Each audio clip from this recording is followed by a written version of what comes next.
Hello students, in this class we will start from where we have ended in the last video, that is the VI characteristics of power BJT. The VI characteristics of power BJT divides into four regions: cutoff region, active region, then quasi-saturation region and the hard saturation region, as you can see in this graph. Here, the cutoff region is when the base emitter and collector base, both junctions are reversed biased, as we know earlier in the case of a normal BJT. The base current IB is equal to 0 and the collector current IC is equal to the reverse leakage current, that is ICEO. The region below the characteristics for IB equal to 0 is a cutoff region. In this region, BJT offers large resistance to the flow of current. Hence, it is equivalent to an open circuit.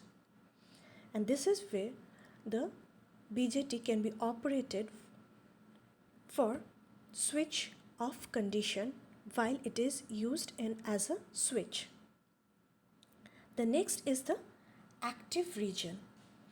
The B junction, that is the base emitter junction, is forward biased and the CB junction, that is the collector base junction, is reversed biased. The collector current IC increases slightly with an increase in the voltage VCE if IB is kept on increasing. The relationship of IB and IC, as already mentioned, we know is IC is equal to beta IB, and it is true in this active region. If BJT is used as an amplifier or as a series pass transistor in the voltage regulator, it operates in this region, as we all know. The dynamic resistance in this region is large. The power dissipation is maximum. Now comes the third stage, the quasi-saturation region. The quasi-saturation region is between the hard saturation and active region, as is depicted in the graph. The region exists due to the lightly doped drift layer. When the BJT operates at high frequency, it is operated in this region. Here, both the junctions are forward biased, as we know is the case for saturation region.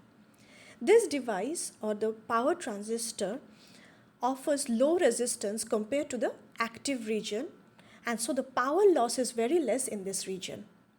And in this region, the device does not go into deep saturation, which we call as hard saturation region.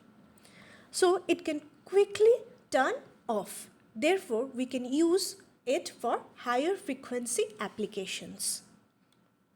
Then comes the hard saturation region. As you can see, the diagram, it is a stiff line. The power BJT pushes itself into the hard saturation region from the quasi-saturation region by increasing the base current. The region is also known as deep saturation region. The resistance offers in this region is minimum. So we see the steep climb here. It is even less than the quasi-saturation region. You see in the quasi-saturation region, we have a decline slope. But in the hard saturation, it is a steep line. So when the BJT operates in this region, power dissipation is minimum. The device acts as a closed switch when it operates in this region. But it needs more time to turn off. It is not as quick as it was in the quasi-saturation region. So this region is suitable only for low frequency switching applications. In this region, both junctions are forward biased. The collector current, it is same as quasi-saturation. Both the junctions will be forward biased. The collector current is not proportional to the base current. IC remains almost constant, say at IC saturation and independent from the value of base current. So now we can move to the applications of power BJT. It can be used, or some areas where a BJT, power BJT can be typically used are as a series pass transistor in regulated power supply, then power amplifiers, then SMPS, switched mode power supplies, relays and display drivers, AC motor speed controls, DC to AC inverters, and so on. So this is a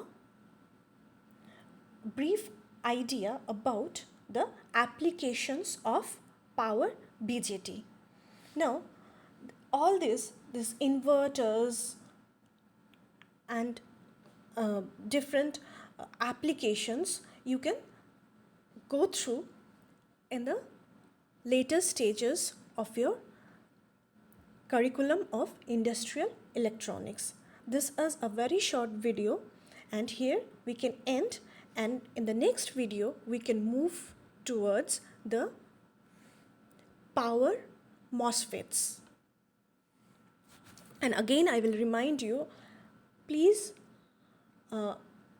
be aware about the theory of normal MOSFET, or else understanding power MOSFET will be difficult, because I am taking into consideration that you people have already studied the low signal or low power transistors and diodes, so that you can take in from here and move forward to the power devices. Thank you class for now.